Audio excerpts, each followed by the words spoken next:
나무 관세음보살, 나무 관세음보살, 나무 관세음보살 마살.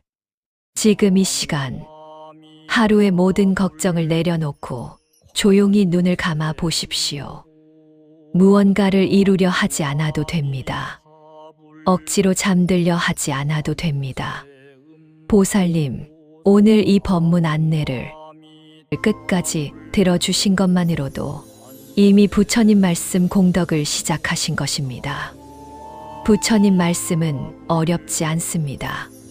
절에 다니지 않아도, 경전을 외우지 않아도, 매일 새벽 기도를 하지 않아도 됩니다. 단 하나면 충분합니다. 오늘 밤 잠자리에 드실 때 조용히 법문을 틀어놓는 것. 그 법문이 흘러나오는 동안 억지로 들으려 하지 않아도 됩니다. 그냥 누워 계십시오. 잠이 들어도 됩니다.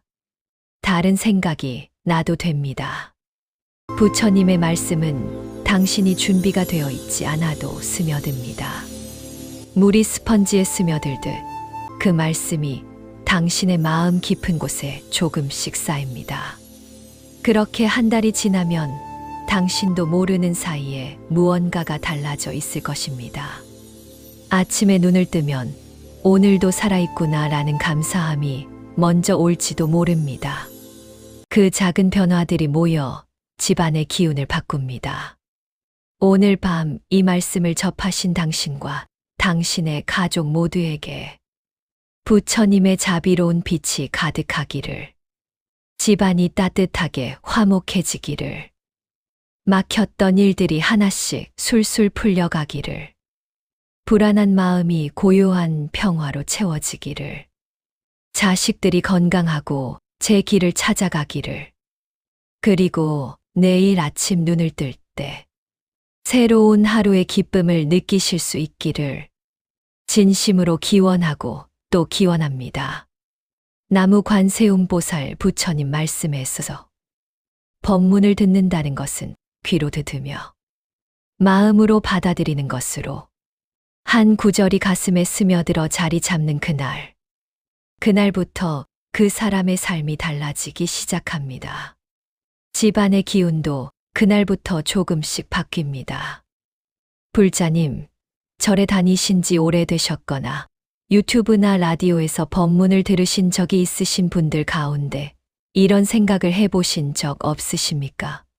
법문을 들었는데 어떤 것은 마음에 닿고 어떤 것은 그냥 귓가를 스쳐 지나가더라. 우리 집 사정에 꼭 맞는 법문이 무엇인지 모르겠다. 자면서 들으면 좋다고 하는데 어떤 말씀을 틀어두면 집안에 좋은 기운이 올까? 그 고민 오늘 이 자리에서 시원하게 풀어드리겠습니다. 그 씨앗에 오늘이 법문이라는 물을 주는 순간 여러분의 삶에 새로운 꽃이 피어오르기 시작할 것입니다. 이제 화면이 시작하기 전에 무료로 할 수 있는 구독과 좋아요, 여러분 소중한 마음으로 눌러주시면 부처님 말씀 만드는데 큰 힘이 되고 있습니다. 자, 이제 마음을 고요해 하시고 천천히 함께 가보겠습니다. 세상에서 가장 귀한 경전이 열립니다. 수천 년 동안 수많은 사람들의 삶을 바꿔온 부처님 말씀 중에서 특히 집안의 화목, 자식 복, 건강, 마음의 평화, 재물의 흐름에 직접적으로 영향을 주는 법문들이 있습니다. 오늘 그 법문들을 하나하나 소개해드리고 각 법문이 어떤 분들께 어떤 방식으로 도움이 되는지 구체적인 이야기와 함께 풀어드리겠습니다. 특히 오늘 이 말씀들은 자면서 들으셔도 좋습니다. 잠자리에 드시기 전 조용히 틀어두시면 잠드는 동안 그 말씀이 마음 깊은 곳에 스며들어 이튿날 아침 마음이 한결 가볍고 밝아지는 것을 느끼실 것입니다. 지금 집안이 힘드시거나 자식 걱정에 잠 못 이루시거나 막연한 불안감이 있으신 분들께서는 오늘 이 법문 안내를 끝까지 읽어주십시오. 반드시 당신에게 맞는 말씀이 있습니다. 자, 이제 시작하겠습니다. 부처님께서 2500년 전 이 세상에 오셔서 남기신 말씀들은 단 하나의 목적이 있었습니다. 고통받는 중생을 편안하게 하는 것. 당신이 지금 겪고 있는 어려움, 그 어려움을 부처님은 이미 알고 계십니다. 그리고 그 해답을 말씀 속에 담아두셨습니다. 자비경은 집안 전체를 감싸는 사랑의 부처님 법문입니다. 부처님이 제자들에게 가르치신 자비 명상의 핵심. 가족 모두의 행복을 빌 때 가장 먼저 들으면 좋은 법문입니다. 자면서 틀어두면 집안의 기운이 부드러워지고 가족 사이가 따뜻해집니다. 집안 화목, 가족 건강, 마음 평화, 어머니가 외아들을 목숨 걸고 지키듯 모든 생명에 대하여 한량없는 자비의 마음을 기르라. 위로 아래로 옆으로 원수도 없이 장애도 없이 미움도 없이 온 세상에 대하여 한량없는 자비의 마음을 기르라. 어르신 자비경은 부처님께서 제자들에게 가르치신 가장 아름다운 법문 중 하나입니다. 이 법문의 핵심은 단 하나입니다. 자기 자신을 먼저 사랑하고 그 사랑을 가족에게, 이웃에게, 세상 모든 존재에게 흘려보내는 것입니다. 마치 촛불 하나가 수천 개의 초에 불을 붙여도 자기 빛이 줄어들지 않듯 사랑은 나눌수록 커집니다. 이 법문을 자면서 듣는 것이 특히 좋은 이유가 있습니다. 잠드는 순간 우리의 의식은 무장해제가 됩니다. 낮에는 걱정과 긴장으로 꽉 닫혀 있던 마음의 문이 잠이 들면서 열립니다. 그때 부처님의 자비로운 말씀이 들어오면 저항 없이 마음 깊은 곳에 스며들어 자리를 잡습니다. 그리고 그 말씀이 꿈속에서도 이튿날 아침에도 은은하게 남아 하루를 달리 살게 합니다. 경북의 어느 마을에 사시는 73세 할머니가 계셨습니다. 며느리와의 사이가 좋지 않아 늘 가슴에 무거운 돌을 얹은 것 같았습니다. 며느리가 하는 말마다 마음에 걸렸고 아들도 눈치를 보며 사는 것 같아 더 속이 상하셨습니다. 어느 날 절법회에서 스님이 자비경을 가르쳐 주셨습니다. 자비 명상을 할 때는 자신이 미워하는 사람도 포함해야 합니다. 며느리가 밉다면 며느리의 얼굴을 떠올리며 그가 행복하기를 빌어보십시오. 처음에는 말이 나오지 않을 것입니다. 하지만 날마다 반복하다 보면 어느 날 진심이 됩니다. 할머니는 반신반의하셨지만 그날 밤부터 잠자리에 들 때 낮은 목소리로 자비경을 외우기 시작하셨습니다. 내 가족이 행복하기를, 며느리가 건강하기를, 아들이 잘 되기를, 손자 손녀가 밝게 자라기를. 처음 열흘은 말만 할 뿐 마음이 따라오지 않았습니다. 그런데 한 달이 지나자 이상한 일이 생겼습니다. 며느리가 먼저 어머니, 요즘 얼굴이 좋아 보이세요 라고 말을 건넨 것입니다. 2달이 지나자 며느리가 요리를 하면서 어머니, 입맛에 맞으려나 모르겠어요 라고 물어보기 시작했습니다. 할머니 마음이 먼저 바뀌었고 그 바뀐 마음이 눈빛으로, 표정으로, 말투로 전해진 것입니다. 자비경은 상대방을 바꾸는 주문이 아닙니다. 자기 자신의 마음을 바꾸는 법문입니다. 그리고 내 마음이 바뀔 때 신기하게도 주변이 바뀝니다. 오늘 밤부터 이렇게 해보십시오. 잠자리에 드시기 전 눈을 감고 가족들의 얼굴을 하나하나 떠올리십시오. 그리고 마음속으로 말씀해 보십시오. 당신이 행복하기를, 당신이 건강하기를, 당신이 평안하기를. 미운 사람이 있다면 그 사람도 포함하십시오. 날마다 이것을 반복하다 보면 어느 날 집안의 기운이 달라진 것을 느끼실 것입니다. 자비심은 남을 위한 것이 아닙니다. 자비심을 낼 때 가장 먼저 편해지는 것은 나 자신입니다. 두 번째 마음 다스리는 법문으로 불안이 눈 녹듯 사라지는 가르침. 마음은 앞서가고 마음은 이끌어간다. 마냥 맑고 고요한 마음으로 말하고 행동하면 기쁨이 그림자처럼 따라온다. 만약 흐리고 번잡한 마음으로 말하고 행동하면 괴로움이 수레바퀴처럼 따라온다. 어르신들 중에는 밤에 잠자리에 드시면 오히려 걱정이 더 커지는 분들이 많으십니다. 낮에는 바쁘게 움직이느라 몰랐는데 조용히 누우면 온갖 생각이 밀려옵니다. 자식 걱정, 건강 걱정, 돈 걱정, 지나간 일들에 대한 후회. 그래서 밤이 두렵다고 하시는 분들도 계십니다. 부처님은 이 불안의 본질을 꿰뚫어 보셨습니다. 불안은 미래에 대한 걱정에서 옵니다. 아직 일어나지 않은 일을 마치 이미 일어난 것처럼 마음속에서 경험하기 때문에 두려워지는 것입니다. 부처님은 말씀하셨습니다. 지금 이 순간, 이 호흡, 이 따뜻함에 집중하라. 미래는 아직 오지 않았고, 과거는 이미 지나갔다. 오직 지금 이 순간만이 진짜이다. 전라도의 어느 마을에 68배 할아버지가 계셨습니다. 젊었을 때부터 걱정이 많으셨는데 은퇴 후에는 더 심해지셨습니다. 할 일이 없어지니 걱정거리만 더 또렷하게 느껴졌습니다.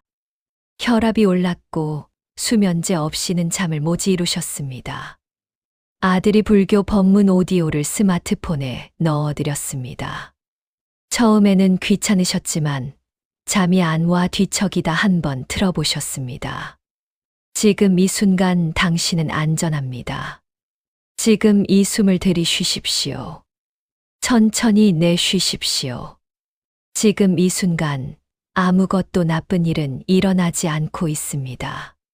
스님의 낮고 고요한 목소리가 흘러나왔습니다. 할아버지는 자기도 모르게 호흡을 맞추기 시작했습니다.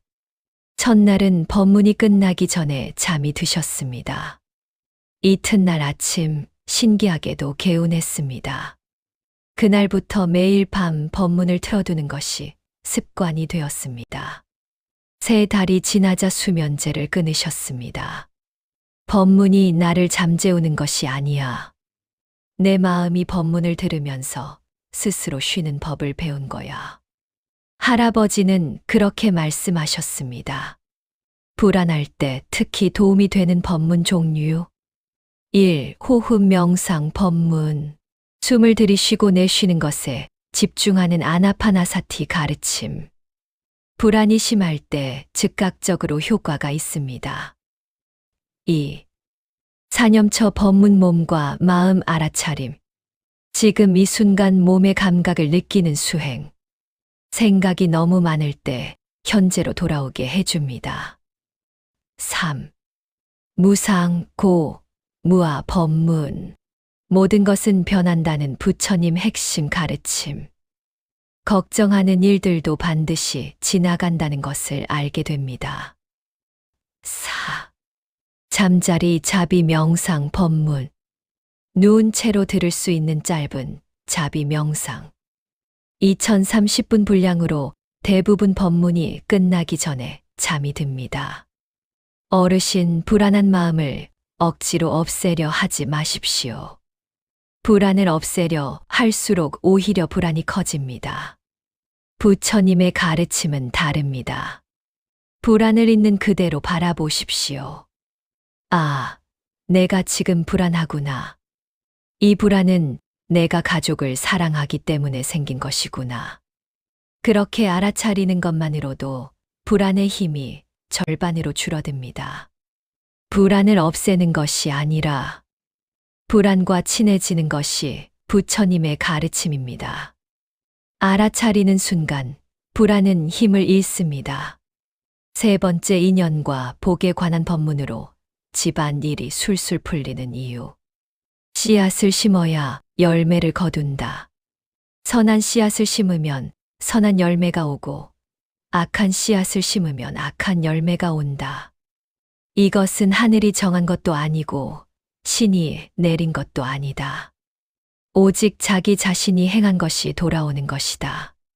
집안일이 잘 안 풀릴 때 많은 분들이 팔자가 사납다거나 집터가 나쁘다는 생각을 하십니다.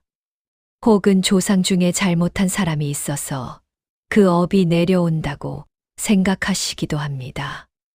부처님은 이 생각들에 대해 명확하게 말씀하셨습니다.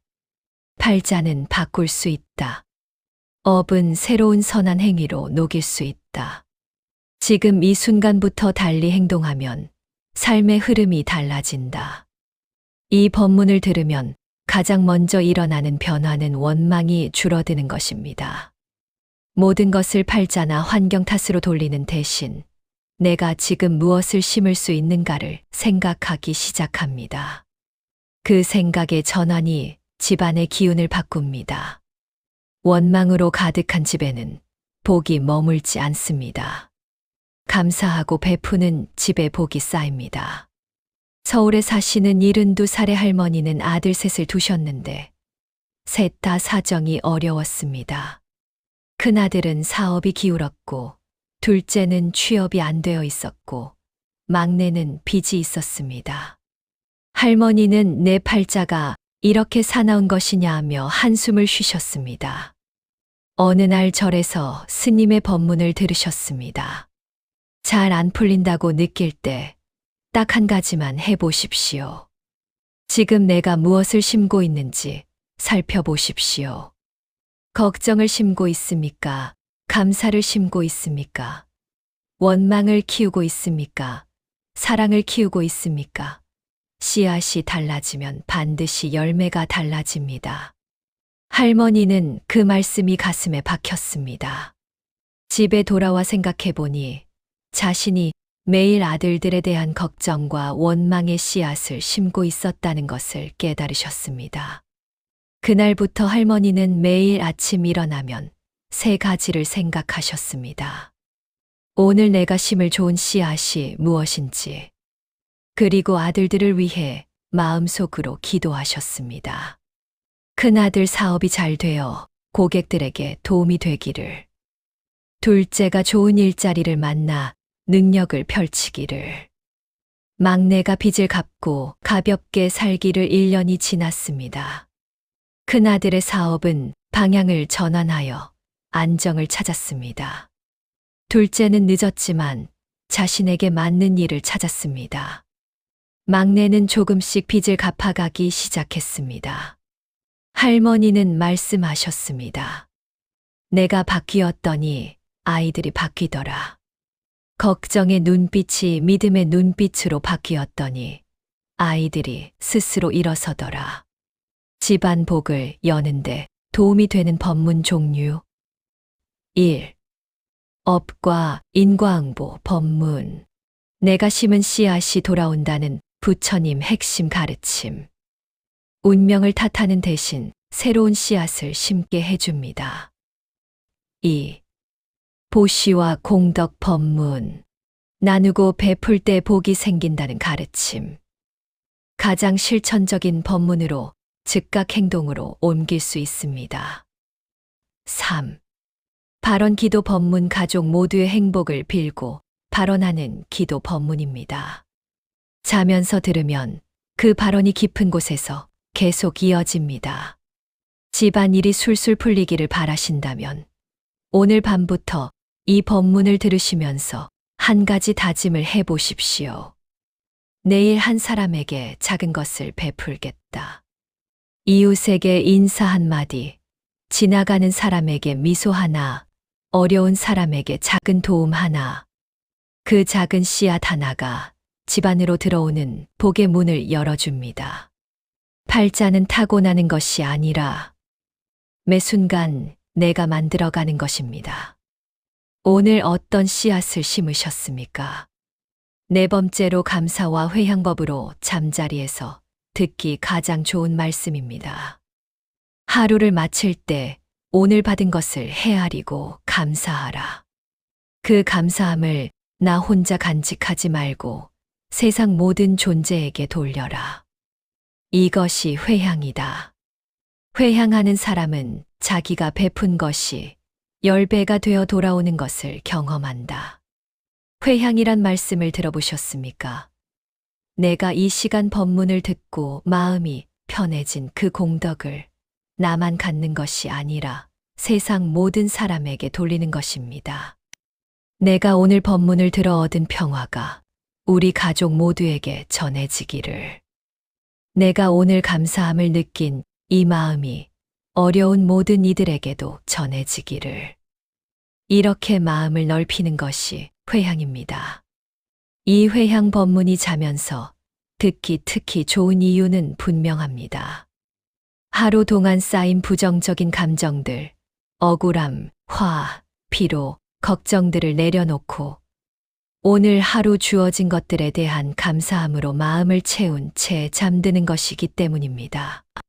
그렇게 잠든 사람은 다음 날 아침 다른 표정으로 일어납니다. 그리고 그 표정이 가족들에게 전해집니다. 경기도에 사시는 75 할머니는 평생 부지런히 사셨습니다. 새벽 5시에 일어나 밥을 짓고 가족들이 나간 뒤에도 종일 집안일을 하셨습니다. 그런데 어느 날부터인가 아침에 일어나기가 힘들었습니다. 또 오늘도 똑같은 하루구나라는 생각이 먼저 들었습니다. 딸이 스마트폰으로 자면서 듣는 감사 법문 파일을 넣어드렸습니다. 할머니는 처음에 법문이 잠을 잘 자게 해주냐며 웃으셨지만 그날 밤 한 번 틀어보셨습니다. 스님의 목소리가 흘러나왔습니다. 오늘 하루 살아계신 것에 감사하십시오. 오늘 밥을 드신 것에 감사하십시오. 오늘 사랑하는 사람의 얼굴을 보신 것에 감사하십시오. 이 감사함을 세상 모든 이와 나누겠습니다. 할머니는 처음에는 그냥 듣기만 하셨는데 며칠이 지나자 자연스럽게 법문을 따라 마음속으로 감사한 것들을 떠올리게 되셨습니다. 오늘 아침 햇살이 따뜻했다. 점심에 국수가 맛있었다. 손자에게서 전화가 왔다.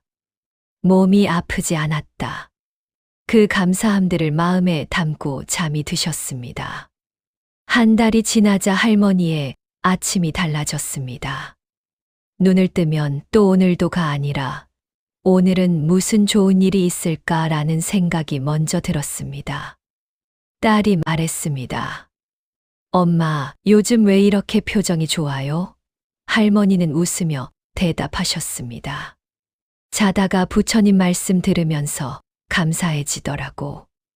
아침에 눈을 뜨면 그 감사함이 남아 있어. 잠자리에서 듣기 좋은 법문 활용 순서. 첫 5분 호흡 법문.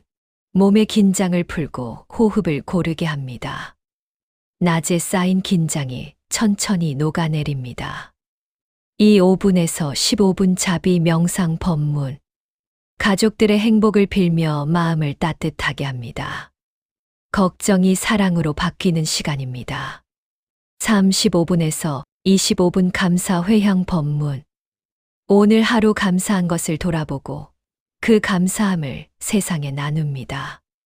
대부분 이 시간에 잠이 듭니다. 4. 나머지 반복 염불 또는 경전 독소. 잠든 후에도 계속 흘러도 됩니다. 잠든 상태에서도 소리는 마음에 스며듭니다. 오늘 밤 이렇게 해보십시오. 잠자리에 누우셔서 스마트폰으로 불교, 법문이나 자비 명상 오디오를 작은 볼륨으로 틀어두십시오. 거창할 것이 없습니다. 그냥 들으시면 됩니다. 잠이 들어도 괜찮습니다. 잠든 귀로도 소리는 들어갑니다. 그리고 내일 아침 오늘과 다른 느낌으로 눈을 뜨실 것입니다. 감사하며 잠든 사람은 감사한 이유를 찾으며 눈을 뜹니다. 그것이 가장 복된 아침입니다. 6번째, 나이 듦과 지혜 법문으로 어르신들을 위한 특별한 부처님 말씀입니다. 나이 드는 것을 두려워하지 말라. 꽃이 지고 나서야 열매가 맺히듯 젊음이 지나고 나서야 진정한 지혜가 익는다. 오래된 나무일수록 뿌리가 깊고 뿌리가 깊은 나무는 어떤 폭풍에도 쓰러지지 않는다. 어르신들을 위한 특별한 법문이 있습니다. 나이 드는 것, 몸이 약해지는 것, 세상의 속도를 따라가기 버거워지는 것에 대한 부처님의 가르침입니다. 이 법문은 나이 들물 쇠락이 아니라 완성으로 보는 시각을 심어줍니다. 부처님은 말씀하셨습니다. 젊은이가 빠른 것이 아니라 깊은 것이 더 낫다고. 빠르게 달리는 강물도 결국은 깊고 넓은 바다로 흘러들어갑니다. 어르신들이 살아오신 그 세월 속에 쌓인 지혜는 어떤 빠름으로도 대체할 수 없는 깊이가 있습니다. 대구에 사시는 82 새할아버지는 젊은 시절 한 마을에 이장을 오래 하셨습니다. 사람들에게 신뢰를 받으셨고 마을의 크고 작은 일을 도맡아 하셨습니다. 그런데 나이가 들어 몸이 불편해지자 더 이상 이런 일들을 할 수 없게 되었습니다. 할아버지는 내가 이제 쓸모없는 사람이 됐구나라는 생각이 자꾸 드셨습니다. 손녀가 할아버지를 위해 불교, 법문 mp3를 넣어준 스마트폰을 드렸습니다. 할아버지는 처음에는 귀찮다고 하셨지만 잠이 안 오는 밤에 심심해서 한번 눌러보셨습니다. 스님이 말씀하셨습니다. 오래된 고목을 보십시오. 젊은 나무처럼 빠르게 자라지 못합니다. 꽃도 많이 피우지 못합니다. 그러나 그 나무 아래 얼마나 많은 이들이 쉬어갑니까? 어르신들이 바로 그 고목입니다. 가만히 계시는 것만으로도 주변이 편안해지는 존재입니다. 그 말이 가슴에 꽂혔습니다. 할아버지는 그 밤 처음으로 편안하게 잠이 드셨습니다. 다음 날 아침 손녀가 찾아왔는데 할아버지의 표정이 달라져 있었습니다. 할아버지가 말씀하셨습니다. 내가 쓸모 없어진 게 아니라 이제는 다른 방식으로 쓸모 있는 때가 된 거구나. 가만히 앉아서 이야기 들어주는 것, 그것도 큰일이더라. 그날 이후 할아버지는 이웃 어르신들의 이야기를 들어주는 것이 자신의 역할이라고 생각하셨습니다. 마을에서 할아버지를 찾는 사람이 늘었습니다. 어르신, 당신의 존재 자체가 이미 가족과 이웃에게 큰 힘이 됩니다. 당신이 살아오신 이야기, 당신이 겪어온 어려움과 그것을 넘어선 경험, 당신이 지켜온 가치관. 이 모든 것이 젊은이들에게 살아있는 교과서입니다. 나이 드신 어르신이 자리에 계시는 것만으로도 집안이 든든합니다. 그것을 잊지 마십시오. 당신은 이미 충분히 의미 있는 존재입니다. 지금 이 자리에서 살아계신 것만으로도 집안의 가장 든든한 기둥입니다. 오늘 밤부터 시작하십시오. 지금 당신이 느끼는 그 불안, 그 두려움, 그 막막함은 당신이 약해서가 아닙니다. 그것은 살아있다는 증거이며 변화를 향한 당신 영혼의 노크입니다. 불자님, 지금 이 글을 읽고 계신 당신께 먼저 여쭙겠습니다. 오늘 하루 혹시 마음이 무거우셨습니까? 가슴 한쪽에 이유를 알 수 없는 답답함이 자리하고 있지는 않으십니까? 자식 걱정, 건강 걱정, 살아온 세월에 대한 회한, 혹은 아무것도 아닌 것 같은데 그냥 눈물이 나오셨던 날은 없으셨습니까? 그런 날이 있으셨다면 지금 이 자리가 당신을 위해 마련된 자리입니다. 오늘 이 부처님 말씀은 절에 다니는 분만을 위한 것이 아닙니다. 살면서 한 번쯤 내가 왜 이렇게 힘든가 싶었던 모든 분들, 새벽 3시에 잠이 깨어 천장을 바라보며 혼자 눈물 훔쳤던 모든 분들을 위한 말씀입니다. 부처님은 말씀하셨습니다. 고통은 피하는 것이 아니라 이해하는 것이다. 이 한 문장이 오늘 밤 당신의 삶을 조금씩 바꾸기 시작할 것입니다. 그동안 살아오신 어르신들의 삶에는 얼마나 많은 파도가 있었습니까?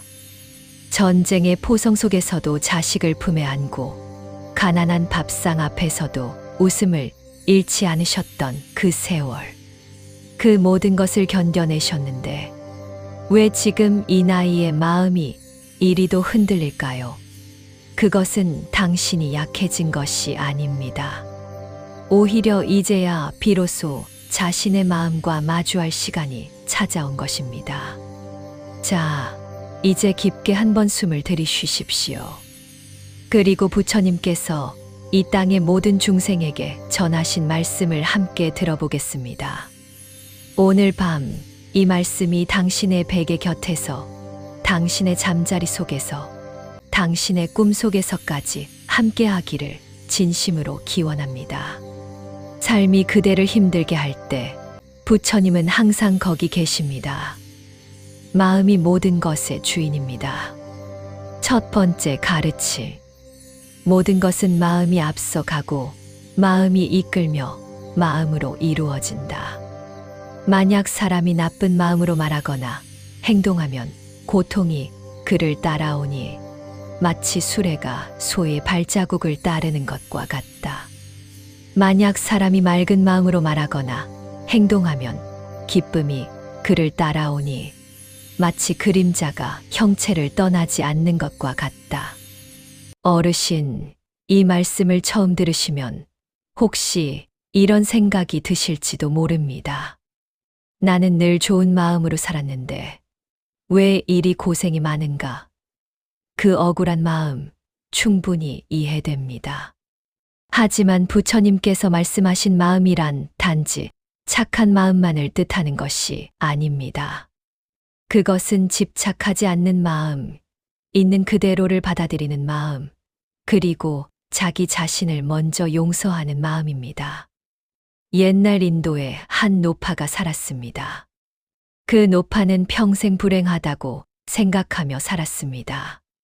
비가 오면 빨래를 못 말린다고 한탄하고 맑은 날이면 우산 장수인 아들이 걱정된다며 울었습니다. 부처님이 그 노파를 만나 이렇게 말씀하셨습니다.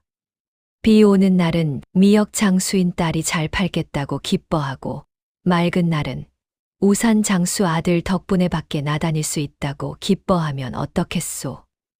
노파는 그 순간부터 매일 웃으며 살았다고 합니다. 상황은 하나도 바뀌지 않았습니다. 오직 마음만 바뀌었을 뿐입니다. 우리 어르신들이 살아오신 세월을 떠올려 보십시오. 어떤 날은 비가 오고 어떤 날은 폭풍이 몰아쳤습니다. 그러나 그 모든 날을 견뎌내셨습니다. 마음이 있었기 때문입니다. 그 마음을 이제 조금만 더 부드럽게, 조금만 더 너그럽게 돌려보시면 어떨까요? 자식에게, 이웃에게, 그리고 무엇보다 자기 자신에게. 오늘 밤 잠자리에 드시기 전 딱 한 가지만 생각해 보십시오. 오늘 하루 나는 어떤 마음으로 살았는가? 원망이 많았다면 그 원망을 알아차린 것만으로도 충분합니다. 부처님은 완벽한 사람을 원하지 않으십니다. 다만 자신의 마음을 바라볼 줄 아는 사람을 사랑하십니다. 집착을 내려놓으면 평화가 찾아옵니다. 두 번째 가르침. 집착에서 슬픔이 생기고 집착에서 두려움이 생긴다. 집착에서 벗어난 사람에게는 슬픔이 없으니 어찌 두려움이 있겠는가? 어르신, 솔직히 여쭤봐도 될까요? 지금 가장 마음에 걸리는 것이 무엇입니까? 혹시 자식 걱정입니까? 아직도 결혼을 못한 자식, 사업이 잘 안 되는 자식, 전화 한 통 제대로 하지 않는 자식. 아니면 건강입니까? 무릎이 아프고 혈압이 걱정되고 이 몸이 언제까지 버텨줄지 불안하십니까? 그 걱정들, 그 집착들이 사실은 사랑에서 비롯된 것임을 부처님은 알고 계십니다. 자식을 사랑하기에 걱정되고 삶을 소중히 여기기에 건강이 두렵습니다. 사랑하기에 집착이 생기는 것. 그것은 인간이기에 어쩔 수 없는 일입니다. 부처님 시절에 키사고탐이라는 여인이 있었습니다. 어린 아들을 잃은 이 어머니는 아이의 시신을 품에 안고 온 마을을 돌아다니며 아이를 살려줄 약을 구했습니다. 사람들은 그녀를 미쳤다고 했지만 부처님은 달랐습니다. 걱정 마시오. 죽은 사람이 한 번도 나온 집에서 겨자씨를 구해오면 아이를 살려드리겠소. 여인은 기쁜 마음으로 집마다 다녔습니다. 하지만 어느 집에서나 이미 죽은 이가 있었습니다. 그제야 여인은 깨달았습니다. 죽음은 나에게만 찾아온 것이 아니라는 것을. 이 세상 모든 사람이 같은 슬픔을 안고 산다는 것을. 그리고 그 깨달음 속에서 비로소 아이를 땅에 묻을 수 있었습니다. 집착을 내려놓는다는 것은 사랑을 포기하는 것이 아닙니다. 오히려 더 깊이 사랑하는 방법입니다. 자식이 내 뜻대로 살지 않아도 자식이 잘 살기를 바라는 그 마음을 지키는 것. 내 몸이 예전 같지 않아도 지금 이 순간 숨 쉬고 있음에 감사하는 것. 그것이 바로 집착에서 벗어나 진짜 평화를 얻는 길입니다. 오늘 밤 자식 걱정으로 잠 못 이루신다면 이렇게 해보십시오. 가만히 눈을 감고 그 자식의 얼굴을 떠올리십시오. 그리고 마음속으로 말씀해 보십시오. 나는 너를 사랑한다. 그리고 너의 삶을 믿는다. 그 말 한마디가 걱정보다 훨씬 강한 축복이 됩니다. 부처님은 말씀하셨습니다. 진정한 사랑은 상대방이 자유롭게 피어나도록 두는 것이라고. 집착은 사랑이 아닙니다. 진짜 사랑은 자유를 주는 것입니다. 지나간 일에 매이지 마십시오. 세 번째 가르침. 과거를 쫓지 말고 미래를 갈망하지 말라. 과거는 이미 지나갔고 미래는 아직 오지 않았다. 다만 현재의 이 순간을 바라보라. 동요하지 말고 흔들리지 말고 지혜로운 자는 오직 지금 이 자리를 알아차린다. 어르신들 중에는 이런 생각을 하시는 분들이 많습니다. 그때 내가 왜 그런 말을 했을까? 그때 그 사람을 더 붙잡았어야 했는데. 그때 그 집을 팔지 말았어야 했는데. 지나간 일들이 밤마다 되살아나 마음을 괴롭히지는 않으십니까? 부처님은 말씀하십니다. 과거는 이미 지나갔습니다. 그 순간으로 돌아갈 수 있는 사람은 이 세상에 단 한 명도 없습니다. 그런데 우리는 왜 이미 닫힌 문을 계속 두드리며 손을 다칠까요? 그것은 우리 마음이 그 고통에 익숙해졌기 때문입니다. 고통조차 습관이 됩니다. 어느 날 한 제자가 부처님께 여쭈었습니다. 스님, 저는 20년 전에 친한 벗을 잃었습니다. 그 친구가 위험에 처했을 때 제가 도와주지 못했습니다. 그 죄책감이 아직도 저를 떠나지 않습니다. 어떻게 하면 이 마음에서 벗어날 수 있겠습니까? 부처님은 잠시 눈을 감으셨다가 이렇게 말씀하셨습니다. 지금 그 벗은 어디 있는가? 세상을 떠났습니다. 그렇다면 지금 그 벗이 자네를 원망하고 있는가? 아니요. 그럴 리가 없습니다. 그렇다면 자네를 괴롭히는 것은 죽은 벗이 아니라 살아있는 자네 자신이로구나. 자네는 20년 동안 스스로를 감옥에 가두었다. 이제 그 문을 열 열쇠는 자네 손에 있다네. 제자는 그 말에 한참을 울다가 비로소 마음의 무게를 내려놓았다고 합니다. 어르신, 혹시 수십 년 된 후회를 아직도 품고 계십니까? 미워했던 사람, 상처를 줬던 일, 놓쳐버린 기회들. 그것들을 지금 여기서 한번 내려보시는 건 어떨까요? 방법은 간단합니다. 그 기억을 떠올리고 조용히 속으로 이렇게 말씀해 보십시오. 나는 그때 내가 할 수 있는 최선을 다했다. 이제 그것을 용서한다. 자기 자신을 용서하는 것이 세상에서 가장 어려운 일 중 하나입니다. 하지만 그것이 이루어지는 순간 삶은 놀랍도록 가벼워집니다. 부처님은 우리에게 완벽하기를 요구하시지 않습니다. 다만 지금 이 순간 있는 그대로의 자신을 사랑하기를 원하십니다. 가족은 전생에 맺은 인연입니다. 네 번째 가르침. 가족은 우연히 만난 것이 아니다. 그들은 과거 생에서부터 이어온 깊은 인연으로 지금 이 생에서 함께 있는 것이다. 그러므로 가족을 미워하지 말라. 그들도 각자의 업을 짊어지고 살아가는 중생이다.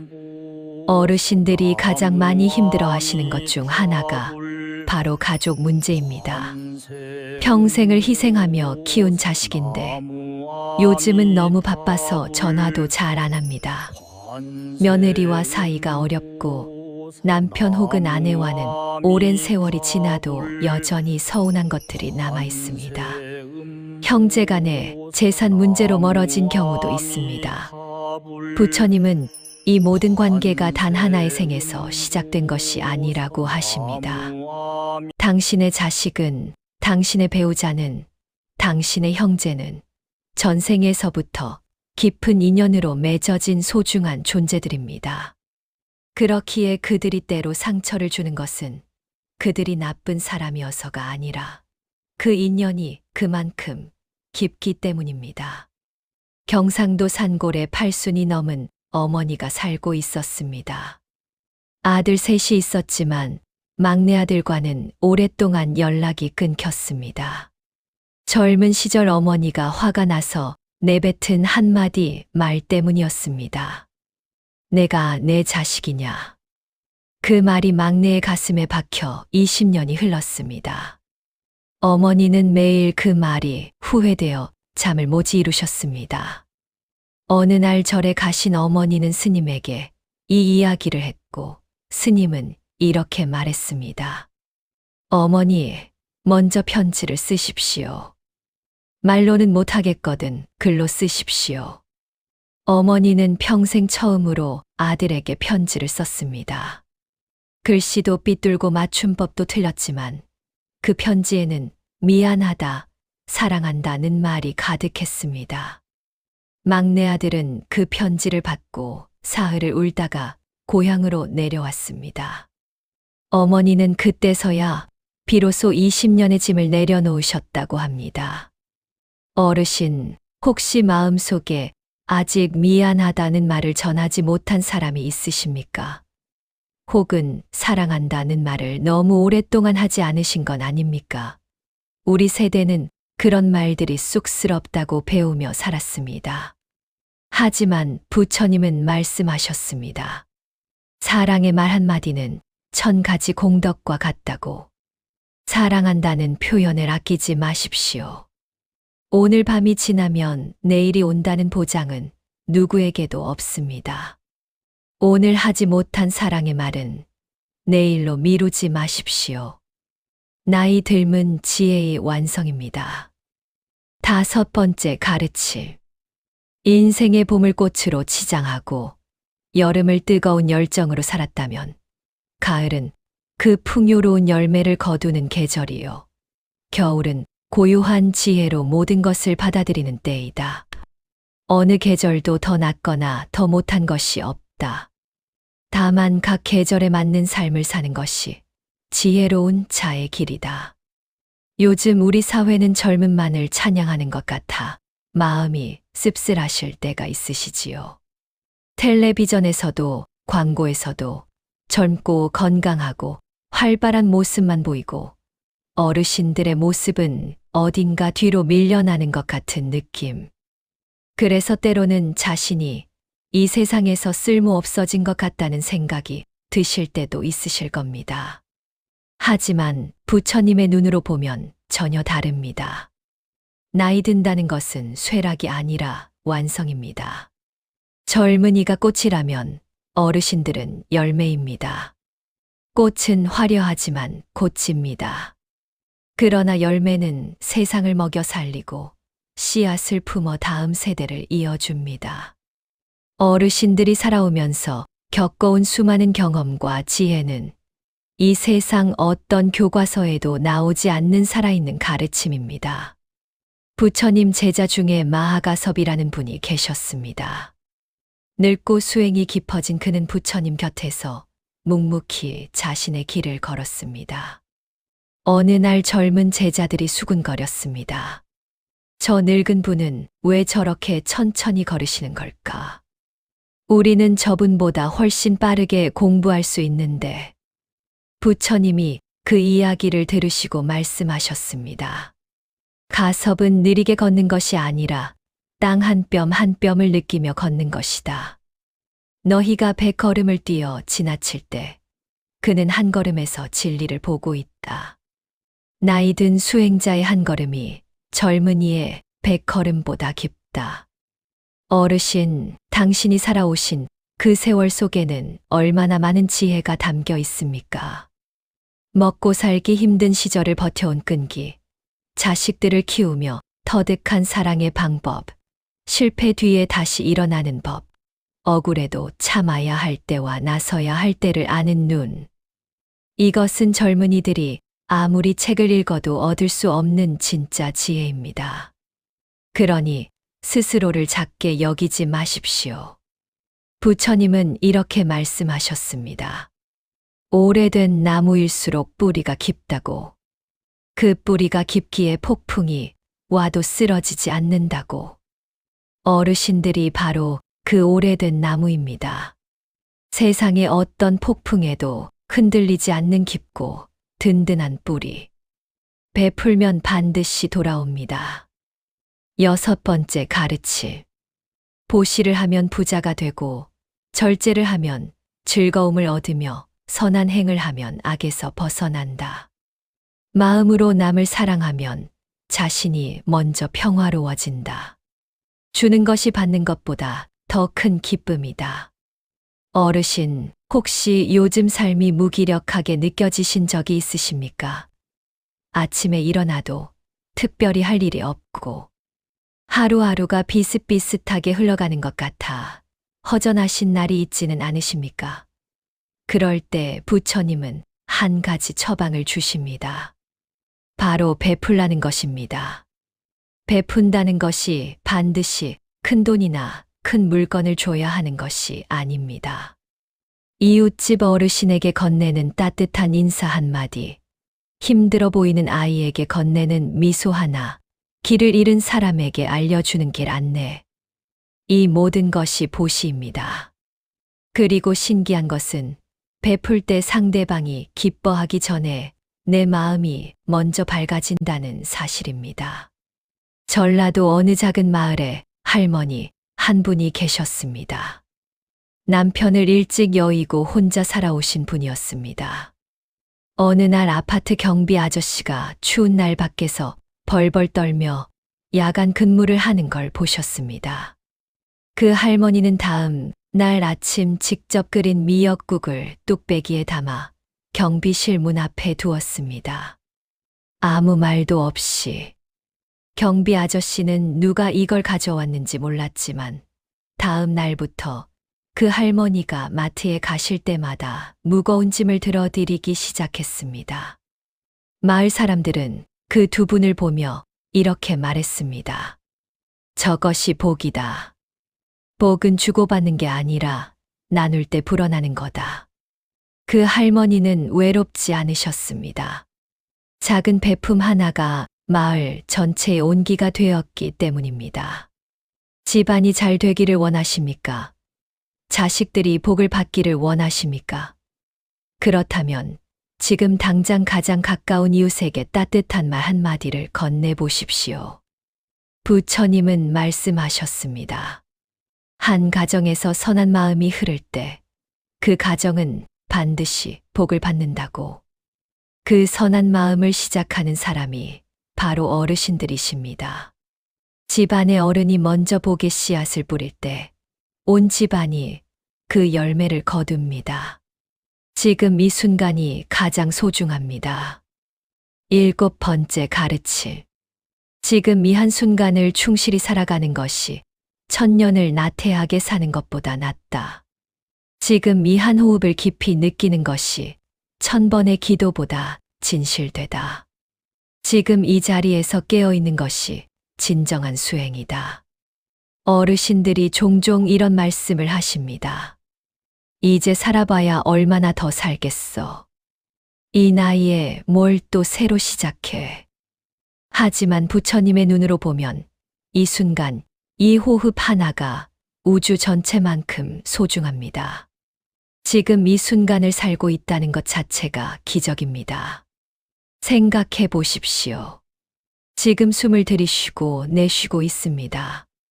이 평범한 호흡이 우리가 살아있음의 증거입니다. 심장이 뛰고 있습니다. 눈으로 이 글을 읽고 계십니다. 손이 따뜻합니다. 이 모든 것이 기적입니다. 그리고 이 기적은 지금 이 순간에만 존재합니다. 90이 넘은 노스님이 계셨습니다. 제자들이 물었습니다.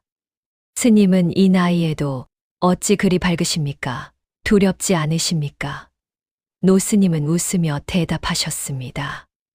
오늘 아침 일어나 창문을 열었더니 참새 한 마리가 울고 있었다네. 그 소리가 어찌나 맑던지 한참을 들었지. 어제의 슬픔도 내일의 걱정도 그 순간만큼은 없었어. 나는 매일 그렇게 산다네. 오늘 아침의 참새 소리가, 오늘의 밥 한 술이, 오늘 만나는 사람의 얼굴이 그것으로 충분하다네. 제자들은 그 말을 듣고 눈물을 흘렸습니다. 90이 넘은 스님의 삶이 자신들보다 훨씬 더 풍요롭고 아름답다는 것을 깨달았기 때문입니다. 오늘 밤 잠자리에 드시기 전에 오늘 하루를 잠시 돌아보십시오. 오늘 느꼈던 따뜻함 한 가지만 기억해 보십시오. 맛있는 밥 한 끼, 반갑게 인사한 이웃, 창밖으로 스쳐 지나간 노을빛. 그 작은 것들이 모여 삶이 됩니다. 그 작은 기쁨들이 모여 감사가 됩니다. 부처님은 말씀하셨습니다. 행복은 먼 곳에 있지 않다. 지금 이 순간, 이 자리에 있다. 눈을 뜨고 바라보면 보이고, 손을 뻗으면 닿는다. 그것을 알아차리는 것이 곧 깨달음이다. 지금 이 숨 하나, 이 박동 하나가 우주의 기적입니다. 죽음을 두려워하지 마십시오. 8번째 가르침. 죽음은 끝이 아니다. 마치 낡은 옷을 벗고 새 옷을 갈아입는 것과 같다. 이 생에서 쌓은 선한 마음은 다음 생으로 이어지고 사랑했던 이들과의 인연은 결코 사라지지 않는다. 죽음을 두려워하는 자는 삶도 온전히 살지 못한다. 나이가 드실수록 죽음에 대한 생각이 자주 찾아오실 것입니다. 그것은 자연스러운 일입니다. 먼저 떠나보낸 친구들, 형제들을 생각하면 가슴이 아프고 언젠가 자신도 그렇게 떠나야 한다는 생각에 두려움이 일기도 하십니다. 부처님은 이 두려움에 대해 이렇게 말씀하셨습니다. 촛불이 꺼졌다고 빛이 사라지는 것이 아닙니다. 그 빛은 다른 곳에서 다시 살아납니다. 우리의 몸은 낡은 그릇과 같습니다. 그릇이 깨졌다고 그 안에 담긴 물이 없어지는 것이 아닙니다. 물은 땅으로 스며들어 다시 샘이 되고 강이 됩니다. 우리의 영혼도 그러합니다. 임종을 앞둔 할아버지가 계셨습니다. 자식들이 모두 모여 슬피 울고 있었습니다. 그런데 할아버지는 오히려 평온한 얼굴로 이렇게 말씀하셨습니다. 울지 마라. 나는 이제 짐을 다 내려놓고 쉬러 가는 것이다. 너희 어미가 먼저 가서 기다리고 있을 게다. 내가 살면서 너희들에게 잘못한 것들 용서해라. 그리고 너희는 서로 사이좋게 살아라. 그것만이 내가 너희에게 마지막으로 부탁하는 것이다. 그 말을 들은 자식들은 더 크게 울었지만 그 눈물 속에는 슬픔만이 아니라 감사함도 있었습니다.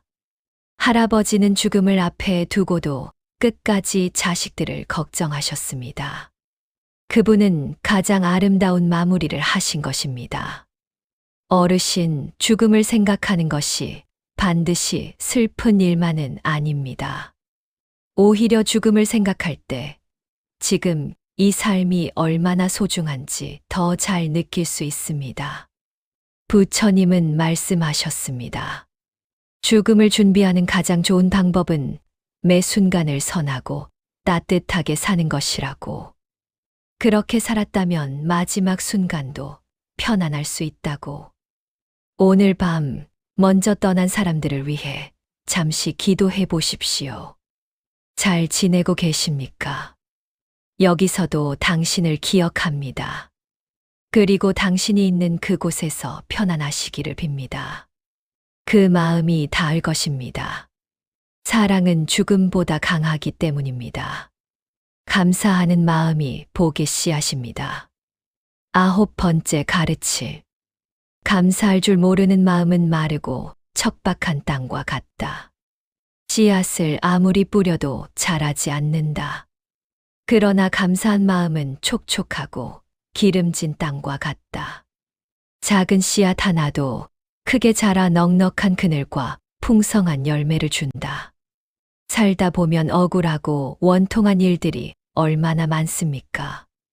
내가 잘못한 것도 아닌데 비난을 받고 열심히 살았는데 가진 것이 없고 착하게 살았는데 좋은 일보다 힘든 일이 더 많은 것 같기도 합니다. 그럴 때 감사하라는 말은 너무 가혹하게 들릴 수도 있습니다. 하지만 부처님은 말씀하십니다. 감사는 지금 가진 것을 충분하다고 여기는 마음이 아닙니다. 힘든 상황 속에서도 여전히 존재하는 작은 선물들을 알아차리는 눈입니다. 오늘 아침 눈을 뜬 것, 밥을 먹을 수 있는 것, 숨을 쉴 수 있는 것. 이 너무나 당연해서 감사한 줄도 모르는 것들이 사실은 엄청난 기적입니다. 한 절에 두 스님이 있었습니다. 한 스님은 항상 불평이 많았습니다. 절 밥이 맛없다, 방이 춥다, 수행 환경이 나쁘다. 다른 스님은 항상 감사했습니다. 밥이 있어 감사하다, 방이 있어 감사하다, 하루를 살게 해주셔서 감사하다. 10년이 지났습니다. 불평하던 스님은 얼굴에 주름이 깊어지고 표정이 어두워졌습니다. 감사하던 스님은 나이가 들어도 눈빛이 맑고 얼굴에 미소가 떠나지 않았습니다. 마을 사람들이 모두 감사하는 스님을 찾았습니다. 그 스님 곁에 있으면 이유 없이 마음이 편해진다고들 했습니다. 감사하는 마음은 그 사람 자신뿐 아니라 주변 모든 일을 밝게 합니다. 오늘부터 한 가지 연습을 해 보십시오. 잠자리에 드시기 전 오늘 감사했던 것 딱 3가지만 떠올려 보십시오. 아주 작은 것이어도 좋습니다. 맛있는 점심을 먹었다. 햇살이 따뜻했다. 손자 목소리를 들었다. 이 3가지를 떠올리며 하루를 마치면 몸과 마음이 그 감사함 속에서 잠이 듭니다. 그 잠은 더 깊고 더 편안합니다. 그리고 그런 날이 쌓이면 삶 전체가 달라집니다. 당신은 이미 충분합니다. 10번째 가르침. 온 우주를 뒤져도 당신보다 더 당신의 사랑을 받을 자격이 있는 사람은 없다. 먼저 자기 자신을 사랑하라. 그 사랑에서부터 모든 선한 것이 시작된다. 어르신, 마지막으로 가장 중요한 말씀을 드리겠습니다. 당신은 이미 충분합니다. 더 잘해야 한다고, 더 많이 가져야 한다고, 더 건강해야 한다고, 더 오래 살아야 한다고 자신을 다그치지 마십시오. 지금 이대로의 당신이 이미 충분히 소중하고 아름다운 존재입니다. 평생을 자식을 위해, 가족을 위해, 이웃을 위해 살아오셨습니다. 자신보다 남을 먼저 생각하며 살아오셨습니다. 그 세월이 쌓여 지금의 당신이 되었습니다. 그 모든 삶이, 그 모든 수고가, 그 모든 사랑이 헛되지 않았습니다. 한 할머니가 절에 가서 스님에게 물었습니다. 스님, 저는 평생 절에 제대로 다니지도 못했고, 기도도 많이 못했습니다. 하루 세끼 밥 해주고 빨래하고 자식들 키우느라 다른 것은 아무것도 못했습니다. 저 같은 사람도 부처님이 봐주실까요? 스님은 잠시 눈을 감으셨다가 이렇게 말씀하셨습니다. 할머니, 하루 세끼 밥을 지으셨습니까? 예. 그 밥을 먹고 자란 자식들이 지금 어떻게 삽니까? 잘 삽니다. 다들 착하게 살아요. 그렇다면 할머니께서 평생 하신 그 밥 한 술 한 술이 전부 공덕이었습니다. 부처님은 절에서만 만나는 분이 아닙니다. 사랑하는 이를 위해 밥 짓는 부엌에도 계시고 자식 걱정에 잠 못 이루는 어머니의 마음에도 계십니다. 할머니는 그 자리에서 엉엉 우셨습니다. 평생 부족하다고만 느껴왔던 자신이 사실은 매 순간 부처님의 일을 하고 있었다는 것을 알았기 때문입니다. 어르신, 당신이 살아오신 그 삶, 그 사랑, 그 수고, 그 희생, 그것이 곧 수행입니다. 그것이 곧 기도입니다. 특별한 것이 필요하지 않습니다. 지금 이대로 당신은 이미 충분히 부처님의 사랑을 받기에 모자람이 없는 존재입니다. 오늘 밤 잠자리에 드시기 전 자신에게 이렇게 말씀해 보십시오. 나는 잘 살아왔다. 나는 충분히 사랑했다. 나는 충분히 좋은 사람이다. 그 말이 처음에는 어색하실 수 있습니다. 하지만 매일 밤 그 말을 들으며 잠이 드신다면 어느새 그 말이 진심으로 느껴지는 날이 옵니다. 그날부터 당신의 삶은 더 가볍고 더 환해질 것입니다. 당신은 이미 충분합니다. 지금 이대로가 아름답습니다. 오늘 밤 편안한 잠자리를 위한 부처님의 마지막 축복. 자, 이제 눈을 천천히 감아 보십시오. 오늘 하루도 수고하셨습니다. 당신이 오늘 웃었던 순간, 걱정했던 순간, 밥을 먹었던 순간, 누군가를 생각했던 순간, 그 모든 것이 삶이었습니다. 그 삶을 살아내신 것에 감사합니다. 이제 몸의 모든 긴장을 내려놓으십시오. 발끝에서부터 머리끝까지 하루 동안 힘썼던 몸에게 고맙다고 말해 주십시오. 오늘도 고마웠다. 이제 쉬어도 좋다. 그리고 마음속에 남아있는 걱정들도 오늘 밤만큼은 내려두십시오. 그 걱정들은 내일 다시 생각해도 됩니다. 지금 이 순간만큼은 쉬어도 됩니다. 부처님은 당신을 알고 계십니다. 당신이 얼마나 힘들게 살아왔는지, 얼마나 많이 참았는지, 얼마나 깊이 사랑했는지, 그 모든 것을 알고 계십니다. 그리고 말씀하십니다. 잘 하셨습니다. 이제 쉬십시오.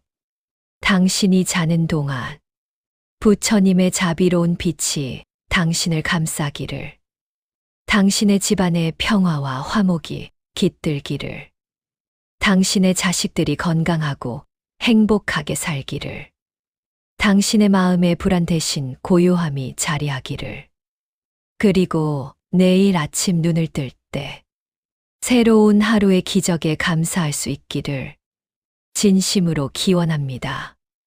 나무아미타불 나무아미타불 나무아미타불 매일 들으면 집안이 따뜻해지고 가족 일이 술술 풀리고 불안한 마음이 편해지는 부처님 말씀. 지금 이 순간 당신의 집안에 부처님의 자비로운 빛이 가득하기를 두 눈을 편안히 감으십시오. 오늘 하루의 무게를 잠시 내려놓고 부처님의 말씀이 당신과 당신 가족 모두에게 따뜻한 등불이 되어 드릴 것입니다. 지금 당신이 느끼는 그 불안, 그 막막함, 그 억울함은 당신이 잘못 살아서가 아닙니다. 그것은 당신이 가족을 그만큼 깊이 사랑한다는 증거이며 더 좋은 날을 향한 당신 영혼의 간절한 기도입니다.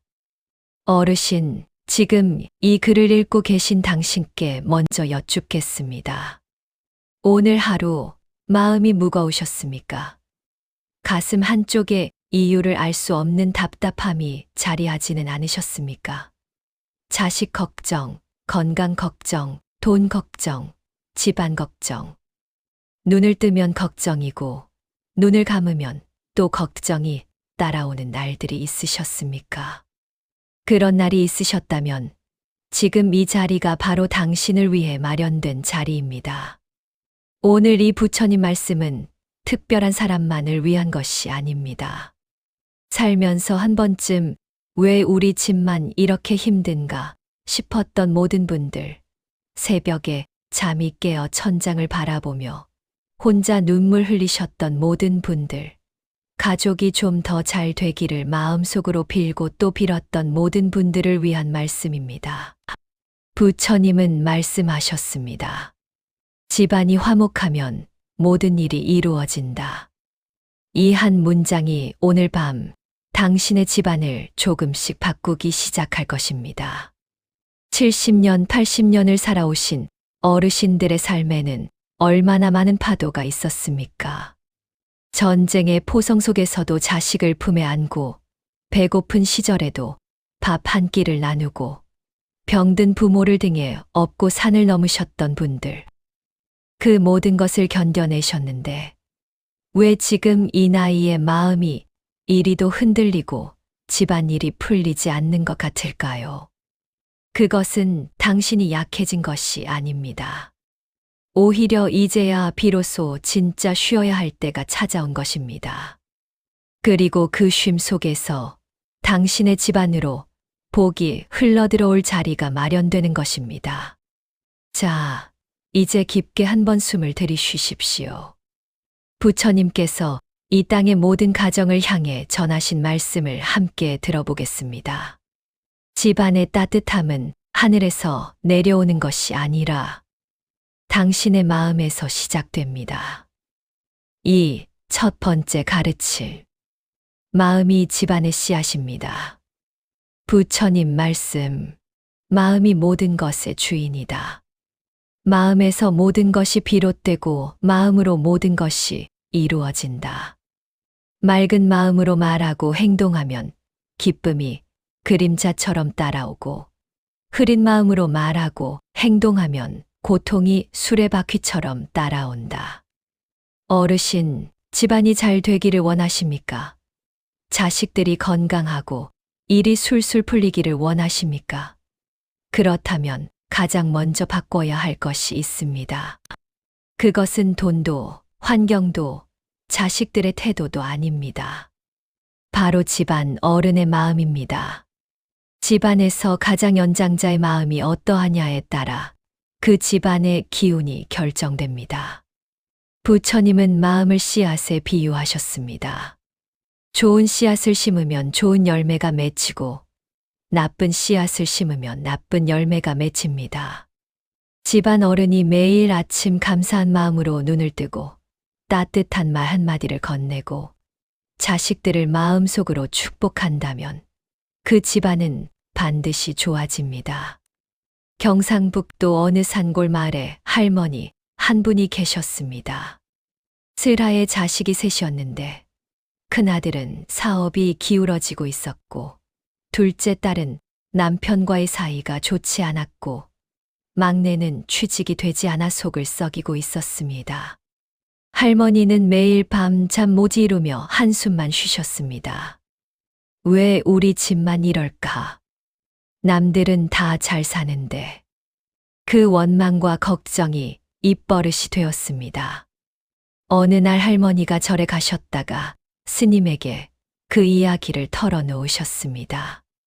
스님은 조용히 듣고 나서 이렇게 물으셨습니다.